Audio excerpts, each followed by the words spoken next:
নিশ্চিত দোয়া কবুলের সেরা 10টি সময় সম্পর্কে চলুন জেনে আসি। ১. রাতের শেষ তৃতীয়াংশে নবীজি সাল্লাল্লাহু আলাইহি ওয়াসাল্লাম বলেছেন, প্রত্যেক দিন রাতের শেষ তৃতীয়াংশে আমাদের রব সবচেয়ে নিচের অর্থাৎ প্রথম আসমানে নেমে আসেন এবং বলেন, কে আছো, আমাকে ডাকো, আমি তোমার ডাকে সাড়া দেব। কে আছে, আমার কাছে চাও, আমি তোমাকে দান করব। কে আছো, আমার কাছে ক্ষমা প্রার্থনাকারী, আমি তোমাকে ক্ষমা করে দেব। বুখারী। ২. আজান ও ইকামতের মধ্যবর্তী সময়ের দোয়া।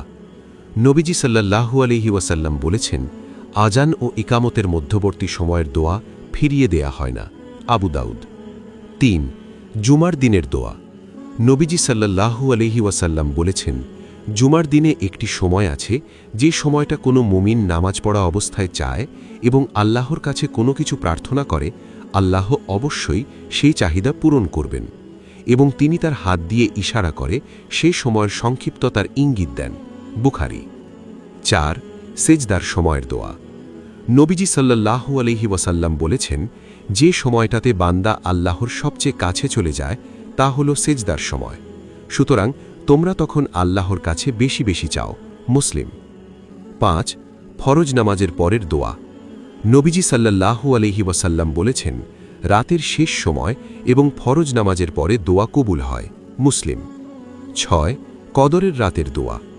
নবীজি সাল্লাল্লাহু আলাইহি ওয়াসাল্লাম বলেছেন, যে ব্যক্তি ঈমানের সঙ্গে সাওয়াব লাভের আশায় লাইলাতুল কাদরের রাত জেগে দাঁড়িয়ে নামাজ আদায় করে, তার আগের জীবনের সব গুনাহ ক্ষমা করে দেয়া হয়।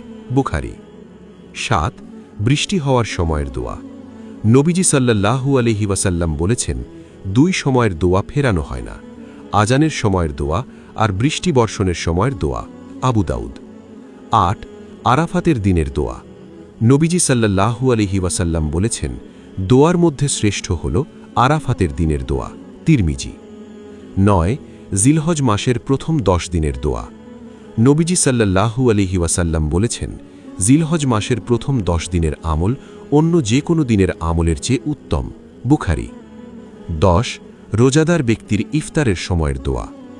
নবীজি সাল্লাল্লাহু আলাইহি ওয়াসাল্লাম বলেছেন, 3 ব্যক্তির দোয়া কখনো ফিরিয়ে দেয়া হয় না। যখন রোজাদার ব্যক্তি ইফতার করে, ন্যায়পরায়ণ শাসক, নির্যাতিত ব্যক্তির দোয়া। মুসনাদ আহমদ, তিরমিজি। মুমিন মুসলমানের উচিত এই সময় ও দিনগুলোতে বেশি বেশি তওবা ইস্তেগফারের মাধ্যমে আল্লাহর কাছে ক্ষমা প্রার্থনা করা, নিজের একান্ত চাহিদাগুলো পূরণে আল্লাহর কাছে প্রার্থনা করা।